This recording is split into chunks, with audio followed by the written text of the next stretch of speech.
السلام علیکم۔ یہ حضرت عائشہ کی حالات زندگی کا لاسٹ پارٹ ہے جس میں ہم واقعہ افق اور ان کی بیوگی کی بات کریں گے۔ چینل پر نئے ہیں تو سبسکرائب کریں۔ واقعہ افق مدینہ اس لحاظ سے مکہ سے بہت مختلف تھا۔ یہاں دشمنوں کا ایک نیا گروہ پیدا ہو گیا تھا جن کی زبانیں تو شہد سے زیادہ میٹھی ہوا کرتی تھی، لیکن ان کے دل کڑواہٹ میں کریلے پر نیم چڑھا جیسے تھے۔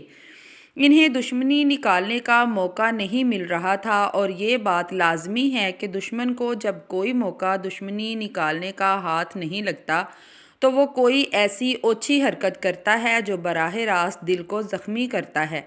یہاں بھی یہ موقع دشمنوں کو مل ہی گیا۔ شعبان 5 ہجری کی بات ہے۔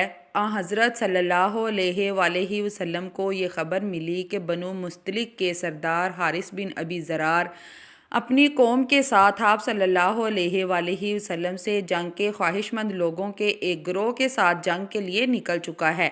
آپ بھی صحابہ کو لے کر تیزی کے ساتھ روانہ ہوئے۔ اس میں منافقین کی بھی بڑی تعداد تھی جو اس یقین کے ساتھ آئے تھے کہ جنگ نہیں ہوگی۔ بنو مستلق کے سردار سے معمولی جنگ ہوئی، لیکن اللہ تعالیٰ نے مسلمانوں کو فتح سے ہمکنار کیا۔ حضور جب بھی جنگ کے لیے نکلتے تو اپنی بیویوں کے نام کا کرہ نکالتے، جس کا نام نکلتا اسے ساتھ لے کر جاتے۔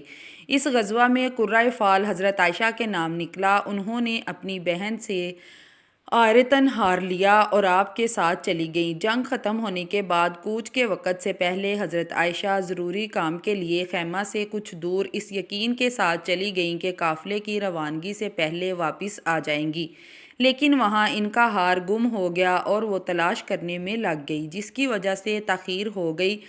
چونکہ حضرت عائشہ دبلی پتلی تھی، اس لیے ساربانوں کو محمل اٹھاتے وقت اندازہ نہیں ہو سکا کہ وہ اندر ہیں یا نہیں۔ حضرت عائشہ جب واپس آئیں تو قافلہ جا چکا تھا۔ وہ وہیں پر بیٹھ گئیں کہ کوئی نہ کوئی تلاش میں ضرور آئے گا۔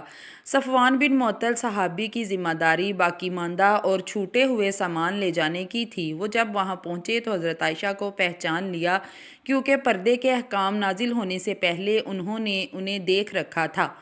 فوراً اپنی سواری بٹھا دی اور اس پر سوار کر کے خود نکیل پکڑے ہوئے چلے۔ دوپہر کے قریب جب قافلہ پڑاؤ ڈال رہا تھا، یہ بھی وہاں پہنچ گئے۔ اس معمولی واقعے کو منافقین کے سردار عبداللہ بن ابی بن سلول نے نمک مرچ سے بھر دیا اور یہ مشہور کر دیا کہ نعوذ باللہ حضور کی زوجہ محترمہ پاک دامن نہیں رہیں۔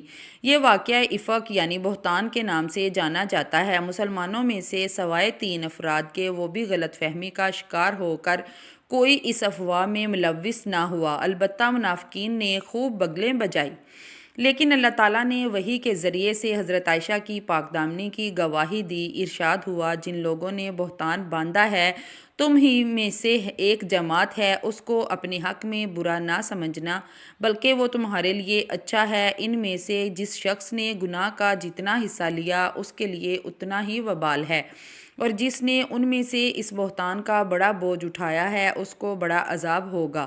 جب تم نے وہ بات سنی تھی تو مومن مردوں اور عورتوں نے کیوں اپنے دلوں میں نیک گمان نہ کیا اور کیوں نہ کہا کہ یہ سری طوفان ہے؟ یہ اپنی بات کی تصدیق کے لیے 4 گواہ کیوں نہ لائے؟ تو جب یہ گواہ نہیں لا سکے تو اللہ کے نزدیک یہی جھوٹے ہیں۔ اور اگر دنیا اور آخرت میں اللہ تعالیٰ کا فضل اور اس کی رحمت نہ ہوتی تو جس بات کا تم چرچا کرتے تھے اس کی وجہ سے تم کو سخت عذاب نازل ہوتا۔ جب تم اپنی زبانوں سے اس کا ایک دوسرے سے ذکر کرتے تھے اور اپنے منہ سے ایسی بات کہتے تھے جس کا تمہیں کچھ علم نہ تھا، اور تم اسے ایک ہلکی بات سمجھتے تھے اور اللہ کے نزدیک وہ بہت بڑی بھاری بات تھی، اور جب تم نے اسے سنا تو کیوں نہ کہا کہ ہمیں شایع نہیں کہ ایسی بات زبان پر لائیں۔ اللہ تعالیٰ تو پاک ہے، یہ تو بہت بڑا بہتان ہے۔ اللہ تمہیں نصیحت کرتا ہے کہ اگر مومن ہو تو پھر کبھی ایسا کام نہ کرنا، اور اللہ تمہارے سمجھانے کے لیے اپنی آیتیں کھول کھول کر بیان فرماتا ہے، اور اللہ جاننے والا حکمت والا ہے۔ اور جو لوگ اس بات کو پسند کرتے ہیں کہ مومنوں میں بے حیائی یعنی تہمت کی خبریں پھیلے، ان کو دنیا اور آخرت میں دردناک عذاب ہوگا، اور اللہ جانتا ہے اور تم نہیں جانتے۔ اس طرح حضرت عائشہ کی پاک دامنی ثابت ہو گئی۔ حضرت عائشہ کی بیوگی۔ حجۃ الوداع سے واپسی کے بعد حضرت محمد صلی اللہ علیہ وآلہ وسلم نے سفر آخرت کی تیاری شروع کر دی اور تسبیح و تحمید اور توبہ و استغفار میں مشغول ہو گئے۔ 11 ہجری ماہ صفر کے آخری عشرہ میں ایک رات اہل بقیع کے استغفار کے لیے جنت البقیع تشریف لے گئے۔ واپسی کے بعد اچانک سردرد اور بخار کی شکایت پیدا ہو گئی۔ جب مرض میں شدت ہوئی تو ازواج مطہرات سے اجازت لے کر حجرہ عائشہ میں منتقل ہو گئے۔ جب تک طاقت رہی خود نماز پڑھاتے رہے۔ وفات سے 4 دن پہلے جمعہ رات کو ظہر کی نماز کے بعد ایک طویل خطبہ دیا جو آپ صلی اللہ علیہ وآلہ وسلم کا آخری خطبہ تھا۔ اسی دن مغرب کی نماز آپ کی آخری نماز کے طور پر پڑھائی گئی۔ اس کے بعد مرض کی شدت کی وجہ سے مسجد تشریف نہ لے جا سکے اور حضرت ابوبکر کو اپنی جگہ امامت کرنے کا حکم فرمایا۔ اتوار کو مرض میں کچھ افاقہ ہوا تو حضرت عباس اور حضرت علی کے سہارے مسجد تشریف لائے۔ اس وقت حضرت ابوبکر ظہر کی نماز پڑھا رہے تھے۔ آپ صلی اللہ علیہ وآلہ وسلم حضرت ابوبکر کی بائیں جانب بیٹھ گئے اور بقیہ نماز کی امامت آپ صلی اللہ علیہ وآلہ وسلم نے فرمائی۔ حضرت ابوبکر بھی آپ کے مکبر مقتدی بن گئے، یعنی لوگوں نے انہی کی تکبیر پر نماز ادا کی۔ پیر کی صبح آپ نے حجرہ کا پردہ اٹھایا تو لوگوں کو صبح کی نماز میں مشغول دیکھ کر مسکرائے۔ حضرت ابوبکر نے پیچھے ہٹنے کا ارادہ کیا تو حضرت محمد نے اشارے سے منع فرما دیا۔ کمزوری کی وجہ سے زیادہ دیر کھڑے نہ رہ سکے اور پردہ گرا کر حجرہ تشریف لے گئے۔ نماز سے فراغت کے بعد حضرت ابوبکر آپ کے حجرہ میں تشریف لائے تو پرسکون دیکھ کر اطمینان کا اظہار کیا۔ جب حضرت علی حجرہ سے باہر آئے تو لوگوں نے آپ کی خیریت دریافت کی۔ اطمینان بخش جواب پا کر لوگ منتشر ہو گئے، یعنی وہاں سے چلے گئے۔ کچھ دیر گزری تھی کہ وقت نزاع شروع ہوا۔ حضرت عائشہ کی گود میں سر رکھ کر لیٹ گئے۔ اتنے میں حضرت عائشہ کے بھائی عبد الرحمن بن ابوبکر ہاتھ میں مسواک لیے داخل ہوئے تو آپ ان کی طرف دیکھنے لگے۔ حضرت عائشہ نے پوچھا، کیا آپ کے لیے مسواک لے لوں؟ آپ نے اشارے سے کہا، ہاں جی لے لو۔ حضرت عائشہ نے مسواک لی اور اسے چبا کر نرم کر کے حضرت محمد صلی اللہ علیہ وآلہ وسلم کو دی۔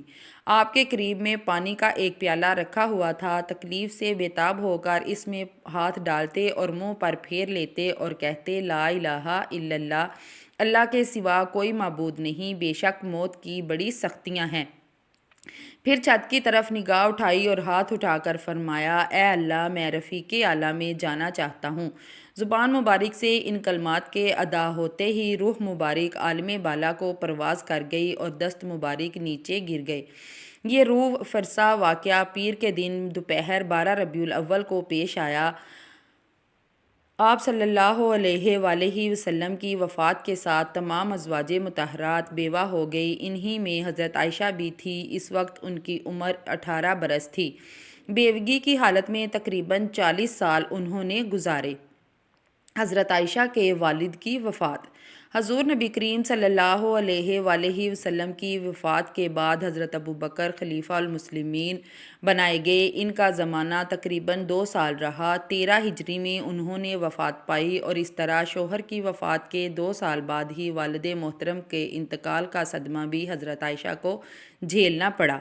جنگ جمل۔ حضرت ابوبکر صدیق کے بعد حضرت عمر مسند خلافت پر جلوہ افروز ہوئے۔ ان کا دور خلافت امن اور شانتی کے ساتھ گزرا، یہاں تک کہ انہوں نے جام شہادت نوش فرمایا۔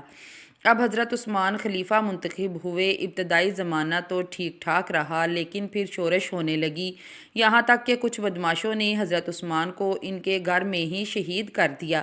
یہ زمانہ حج کا تھا اور حضرت عائشہ اسی مقدس سفر میں تھی۔ واپسی پر حضرت عثمان کی شہادت کی اطلاع ملی۔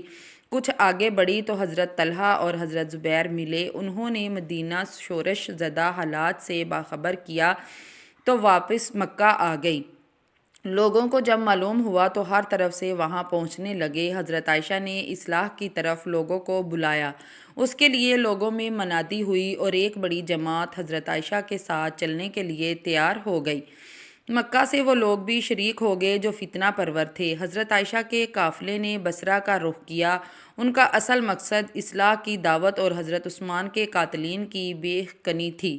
جب حضرت علی کو اس لشکر کا علم ہوا تو وہ بھی بصرہ کے ارادے سے نکلے۔ دونوں فوجیں آمنے سامنے خیمہ زن ہو گئیں۔ دونوں طرف لوگ ایسے تھے جو صلح و آشتی چاہتے تھے۔ ایک رئیس کی کوشش سے دونوں فریق صلح پر راضی ہو گئے اور ایک دوسرے سے مطمئن ہو گئے۔ لیکن دشمنان اسلام اس بات سے کیسے خوش ہو سکتے تھے؟ چنانچہ سبائی فرقہ نے اس وقت حضرت عائشہ کی فوج پر شب خون مارا جب سب چین کی نیند سو رہے تھے۔ حضرت عائشہ کے لوگوں نے سمجھا کہ ادھر کے لوگوں نے بدعہدی کی ہے، وہ بھی میدان میں ہتھیار لے کر کودے۔ اس جنگ میں حضرت عائشہ ایک اونٹ پر سوار تھی۔ جب اس کے پیر کاٹ دیے گئے اور وہ بیٹھ گیا، تب جا کر جنگ کا یہ شعلہ بجھا۔ حضرت عائشہ کے اونٹ پر سوار رہنے کی وجہ سے ہی اس جنگ کا نام جنگ جمل پڑا۔ حضرت عائشہ کی وفات۔ اس کے بعد سے لے کر وفات تک خاموشی کی زندگی گزاری۔ حضرت علی کی خلافت کے بعد حضرت امیر معاویہ تخت نشین ہوئے اور 20 سال تک حکومت کی۔ انہی کے دور اقتدار میں سن 57 ہجری میں وفات پائی۔ انا للہ و انا الیہ راجعون۔ حضرت عائشہ کے اخلاق اور عادات۔ آپ قناعت پسند، دوسروں کے معاون و مددگار، شوہر کی اطاعت گزار، غیبت سے دور رہنے والی، خود ستائی سے احتیاط کرنے والی، خوددار، بہادر، فیاض اور سخی، رقیق القلب، اللہ تعالیٰ سے ڈرنے والی، عبادت الہی میں مشغول رہنے والی، پردہ کا اہتمام کرنے والی اور خادموں اور غلاموں پر شفقت کرنے والی تھی۔